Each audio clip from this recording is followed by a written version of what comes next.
Bismillahirrahmanirrahim. Assalamu alaikum everyone. Welcome to my channel Education Arena. Hope you all are doing well. Today the topic which I am going to discuss in front of you people is what is linguistics, key concepts, synchronic and diachronic approaches in linguistics. This is included in a subject Introduction to Linguistics 1, course code English 102, which is a part of BS English first semester. First of all, I would like to start my today's lecture with the concept that what is linguistics. So linguistics जो है basically ये language, उसके जो structure है, ठीक है, और जो फंक्शंस हैं और किस तरह से लैंग्वेज कम्युनिकेशन के अंदर यूज़ होती है, इसकी साइंटिफिक स्टडी को लिंग्विस्टिक्स कहते हैं। लिंग्विस्टिक्स बेसिकली लैंग्वेज की नेचर को एक्सप्लोर करती है और किस तरह से ये हमारे माइंड्स के अंदर ऑर्गेनाइज होती है और किस तरह से लैंग्वेज जो है ओवर द टाइम डेवलप या फिर इवॉल्व होती है और क्यों डिफरेंट लैंग्वेजेस जो हैं वो एक दूसरे से मिलती जुलती भी हैं और डिफ़र भी करती हैं, ठीक है, यानी कि वो एक दूसरे जैसे भी हैं और एक दूसरे से मुख्तलिफ भी हैं, ठीक है। लिंग्विस्टिक्स जो है ये बहुत ज़्यादा एक ब्रॉड फील्ड है जो डिफरेंट लैंग्वेज के आस्पेक्ट्स को कवर अप करती है और वो रेंज कहाँ से कहाँ तक करते हैं, साउंड और स्ट्रक्चर से लेकर जो सोशल और साइकोलॉजिकल डायमेंशंस हैं, ठीक है, वहाँ तक। अब जो लिंग्विस्ट्स हैं उनका मकसद ये होता है कि वो लैंग्वेज को एक कोग्निटिव सिस्टम के तौर पर अंडरस्टैंड करते हैं कि किस तरह से ये इंसान का जो माइंड है उसके अंदर डेवलप होती है और किस तरह से ओवर द टाइम ये जो है ये चेंज होती है, ठीक है। जो लिंग्विस्ट्स हैं, लिंग्विस्टिक है, वो बेसिकली एग्जामिन करती है कि किस तरह से लैंग्वेज जो है वो सोसाइटी से इन्फ्लुएंस होती है, जिसको सोशल लिंग्विस्टिक्स, ठीक है, हम कहते हैं। बेसिकली सोशल लिंग्विस्टिक्स में स्टडी की जाती है कि किस तरह से लैंग्वेज जो है वो सोसाइटी से इन्फ्लुएंस होती है, साइकोलॉजी से किस तरह से इन्फ्लुएंस होती है, psycho linguistics and history historical linguistics, ठीक है। तो लैंग्वेज किस तरह से सोसाइटी से इन्फ्लुएंस होती है, जब इस चीज़ की हम स्टडी करते हैं उसको सोशल लिंग्विस्टिक कहते हैं। किस तरह से साइकोलॉजी से इन्फ्लुएंस होती है, जब इस चीज़ की स्टडी करते हैं उसको साइको लिंग्विस्टिक्स कहते हैं। और किस तरह से लैंग्वेज हिस्ट्री से इन्फ्लुएंस होती है उसको हिस्टोरिकल लिंग्विस्टिक्स कहते हैं। नेक्स्ट हम चलते हैं लिंग्विस्टिक्स के अंदर जो की कंसेप्ट हैं उसकी तरफ, ठीक है। तो सबसे पहला कंसेप्ट है ग्रामर का, ठीक है, सेट ऑफ रूल्स जो गवर्न करते हैं कि किस तरह से सेंटेंस को एक पर्टिकुलर लैंग्वेज के अंदर जो है वो स्ट्रक्चर किया जाता है। इसमें सिंटेक्स भी है which includes the sentence structure और मॉर्फोलॉजी भी है which includes the word structure, ठीक है। उसके बाद लिंग्विस्टिक कॉम्पिटेंस और परफॉर्मेंस है। कॉम्पिटेंस बेसिकली स्पीकर का इंटरनलाइज जो नॉलेज है लैंग्वेज को लेकर उसको कहते हैं, और परफॉर्मेंस जो होती है बेसिकली लैंग्वेज का रियल सिचुएशंस के अंदर जो एक्चुअल यूज़ है उसको कहते हैं, ठीक है। नेक्स्ट है लैंग्वेज यूनिवर्सल्स। जो लिंग्विस्ट है वो उन पैटर्न्स और रूल्स की तलाश करते हैं जो सारी लैंग्वेजेस के अक्रॉस जो है वो कॉमन होते हैं, ठीक है, और इनको यूनिवर्सल ग्रामर कहते हैं, ठीक है। बेसिकली जो थेरीज हैं जो डेवलप की हैं लिंग्विस्ट नॉम चॉम्स्की ने, ठीक है, उनके ऊपर जो है वो मेजर फोकस होता है, ठीक है। उसके बाद है डिस्क्रिप्टिव और प्रिस्क्रिप्टिव लिंग्विस्टिक्स। डिस्क्रिप्टिव लिंग्विस्टिक्स जो है वो डिस्क्राइब करती है कि किस तरह से लैंग्वेजेस जो है वो स्पीकर्स यूज़ करते हैं। ऑन दी अदर हैंड जो प्रिस्क्रिप्टिव लिंग्विस्टिक है, प्रिस्क्रिप्टिव प्रिस्क्राइब करना, तजवीज़ करना, वो इस चीज़ को डिक्टेट करती है कि किस तरह से लैंग्वेज को according to certain set of standards के अकॉर्डिंगली जो है लैंग्वेज को यूज़ करना चाहिए, ठीक है। तो ये कुछ की कंसेप्ट्स हैं। नेक्स्ट हम चलते हैं, हमारा जो मेजर टॉपिक है सिंक्रोनिक और डायक्रोनिक अप्रोचेस। तो बारी बारी इनको स्टडी कर लेते हैं। ये दोनों अप्रोचेस जो हैं लिंग्विस्टिक्स के अंदर ये बहुत ज़्यादा ज़रूरी हैं, ठीक है, और ये अप्रोचेस डिफरेंट वेज डिस्क्राइब करती हैं कि किस तरह से जो लैंग्वेज है उसको उसकी स्टेट के ऊपर फोकस करते हुए वो स्टेट एक पर्टिकुलर पॉइंट पे हो टाइम के अंदर, ठीक है, यानी कि इसको सिंक्रोनिक अप्रोच कहते हैं। उस तरह से आप लैंग्वेज को स्टडी कर सकते हैं, या फिर लैंग्वेज किस तरह से ओवर द टाइम इवॉल्व हुई है उस चीज़ को एग्जामिन करके आप लैंग्वेज को जो है वो स्टडी कर सकते हैं। उसके बाद हम चलते हैं सिंक्रोनिक अप्रोच की तरफ, इसकी डेफिनेशन की तरफ चलते हैं। सिंक्रोनिक अप्रोच जो है वो स्टडी करती है लैंग्वेज को एक स्पेसिफिक पॉइंट जो है टाइम के अंदर उस पर, ठीक है।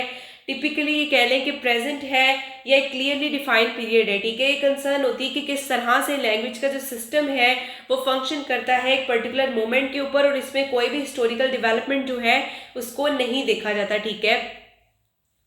नेक्स्ट है फोकस। सिंक्रोनिक लिंग्विस्टिक्स के अंदर लिंग्विस्ट जो है उनका फोकस बेसिकली लैंग्वेज के स्ट्रक्चर के ऊपर होता है।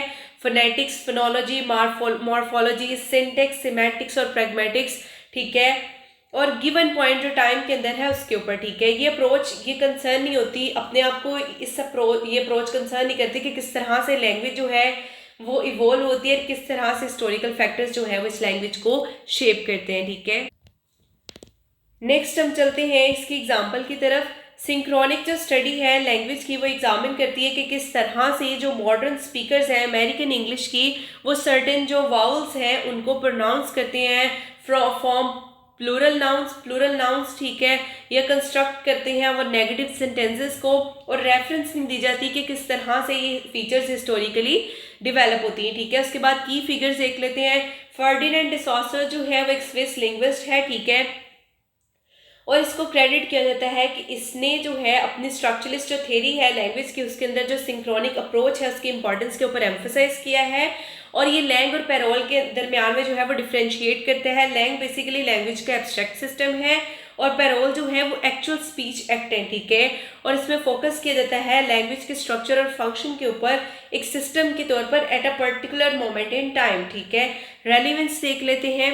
तो जो सिंक्रोनिक लिंग्विस्टिक्स है, ठीक है, ये इंपॉर्टेंट है कि किस तरह से लैंग्वेज जो है वो एक स्पेसिफिक टाइम फ्रेम के अंदर स्पीकर्स के लिए काम करती है, ठीक है, जो क्रूशियल है फील्ड्स के लिए, लाइक डिस्क्रिप्टिव लिंग्विस्टिक्स है, लैंग्वेज टीचिंग है और ट्रांसलेशन है। ये अलाउ करती है लिंग्विस्टिक रूल्स जो है उनके डेवलपमेंट के लिए, ठीक है, और मॉडल्स जो कि करंट लैंग्वेज यूजेज को रिफ्लेक्ट करते हैं, ठीक है। उसके बाद हम चलते हैं हमारी सेकेंड अप्रोच जो कि है डायक्रॉनिक अप्रोच, ठीक है। इसकी डेफिनेशन को स्टडी कर लेते हैं। डायक्रॉनिक अप्रोच जो है वो स्टडी करती है कि लैंग्वेज जो है with in the passage of time किस तरह से हिस्टोरिकल उसकी डेवलपमेंट हुई है, किस तरह से लैंग्वेज जो है वो इवॉल्व हुई है। ये कंसर्न होती है बेसिकली ये अप्रोच कि किस तरह से लैंग्वेज जो है वो चेंज भी होती है, इवॉल्व भी होती है, और डिफरेंट फॉर्म्स के अंदर डाइवर्ज होती है with in the passage of time. जो डायक्रॉनिक लिंग्विस्टिक्स है वो एग्जामिन करती है कि लैंग्वेज जो है, ठीक है, डिफरेंट पीरियड्स जो हिस्ट्री के उनके क्रॉस किस तरह से फोनेटिक, ग्रामेटिकल और जो लेक्सिकल एलिमेंट्स हैं लैंग्वेज के उनके अंदर जो है वो चेंज आया है, ठीक है। नेक्स्ट हम चलते हैं इसके फोकस की तरफ, ठीक है। तो डायक्रॉनिक लिंग्विस्टिक्स जो है उसमें लिंग्विस्ट जो हैं वो इन्वेस्टिगेट करती हैं लैंग्वेज का जो लैंग्वेज चेंज की प्रोसेसेस हैं, ठीक है, जिसमें साउंड चेंज होती है, जो वर्ड की मीनिंग है जिसको सिमेंटिक चेंज कहते हैं वो भी चेंज होते हैं, ठीक है, और मॉर्फोलॉजिकल चेंजेस होती हैं, ठीक है। ये ट्रेस करते हैं कि किस तरह से जो एलिमेंट्स हैं वो ओवर दी सेंचुरीज जो है वो चेंज होते रहते हैं, ठीक है, और लैंग्वेज की जो हिस्ट्रीज हैं वो रिकंस्ट्रक्ट होती हैं, और जो रिलेशनशिप है लैंग्वेज के दरमियान में वो भी, ठीक है। उसके बाद एग्जांपल देख लेते हैं। डायक्रॉनिक जो स्टडी है लैंग्वेज की वो एक्सप्लोर करती है कि किस तरह से ओल्ड इंग्लिश जो 1000 AD के राउंड बोली जाती थी वो किस तरह से मिडिल इंग्लिश में ट्रांसफॉर्म हुई है, और फाइनली वो किस तरह से मॉडर्न इंग्लिश में ट्रांसफॉर्म हुई है, ठीक है। और इसमें एग्जामिन किया जाता है phenomena such as great wall shift. एक मेजर ये फिनोलॉजिकल चेंज है जो अकर होता है 15 और जो बेसिकली 15 और 18 जो सेंचुरीज है उनके दरमियान में हुआ था, और बेसिकली यहाँ पर जो प्रोनाउंसिएशंस है इंग्लिश वॉल्स की उनको आल्टर किया जाता है, ठीक है। उसके बाद इसकी जो है की फिगर्स की तरफ चलते हैं। की फिगर्स में early linguist like Jacob Grimm जो है और जो न्यू ग्रामेरियंस हैं 19th सेंचुरी वो एम्फोसाइज करते हैं कि लैंग्वेज को हिस्टोरिकली स्टडी करने की, यानी कि किस तरह से वो with in the passage of time language evolve हुई है, ठीक है, और हिस्टोरिकल पीरियड्स में किस तरह से चेंज हुई है, ये बहुत ज़्यादा ज़रूरी है क्योंकि डायक्रॉनिक लिंग्विस्टिक्स की ये फाउंडेशन जो है वो सेट करते हैं, ठीक है। रेलिवेंस देख लेते हैं। डायक्रॉनिक लिंग्विस्टिक्स जो है बहुत ज़्यादा ज़रूरी है, लैंग्वेज किस तरह से इवॉल्व होती है, ठीक है, उसको अंडरस्टैंड करने के लिए, ठीक है, जो हिस्टोरिकल लिंग्विस्टिक्स के अंदर एक की पॉइंट है, ठीक है, और ये हेल्प करती हैं एक्सप्लेन करने में कि किस तरह से लैंग्वेजेस जो है वो एक दूसरे से डिफर करती हैं और कैसे लैंग्वेज फैमिलीज जो है लाइक जो इंडो यूरोपियन फैमिलीज हैं वो डेवलप होती हैं, और फोर्सेस जो ड्राइव करती हैं लिंग्विस्टिक चेंज को वो फोर्सेस कौन कौन सी हैं, सोशल, कल्चरल और कोग्निटिव फैक्टर्स हैं, ठीक है। नेक्स्ट हम चलते हैं कि ये अप्रोचेस मैटर क्यों करती हैं, ठीक है। तो सबसे पहले सिंक्रोनिक स्टडीज़ जो हैं बेसिकली बहुत ज़्यादा ज़रूरी है, किस तरह से लोग कम्युनिकेट करते हैं रियल टाइम के अंदर। लिंग्विस्ट जो है वो डिस्क्रिप्टिव मॉडल्स जो है लैंग्वेज के उनको क्रिएट करते हैं, और इनको ग्रामर रूल्स जो हैं उनके साथ बेसिकली हेल्प किया जाता है लैंग्वेज टीचिंग के साथ, और इस चीज़ को अंडरस्टैंड करना जो करंट लैंग्वेज के स्ट्रक्चर्स हैं, ठीक है। उसके बाद हम चलते हैं डायक्रॉनिक स्टडीज़। डायक्रॉनिक स्टडीज़ हमें अलाउ करती हैं कि हम लैंग्वेज चेंज को जो है उनकी उसकी बिगर पिक्चर देख सके, यानी कि उसको अच्छे तौर पर अंडरस्टैंड कर सके, किस तरह से लैंग्वेज चेंज होती है, उसके ओरिजिन्स जो है लैंग्वेजेस के उनको अंडरस्टैंड कर सके, और किस तरह से कल्चर और जो सोसाइटल शिफ्ट्स हैं वो लिंग्विस्टिक एवोल्यूशन को इन्फ्लुएंस करते हैं। ये अप्रोच बहुत ज़्यादा ज़रूरी है जो डेड लैंग्वेजेस हैं उनको रिकन्स्ट्रक्ट करने के लिए, ठीक है, और जो डायलेक्ट्स की डेवलपमेंट है उसको ट्रेस करने के लिए, ठीक है, और लैंग्वेज फैमिली को, जो लैंग्वेज फैमिलीज हैं उनको स्टडी करने के लिए। तो ये आज का हमारा लेक्चर था, ठीक है। Hope you guys understand my lecture, so please do like, share and subscribe my channel and press the bell icon for the latest updates. Inshallah in future I'll try to make more informative videos for you people. Thank you very much.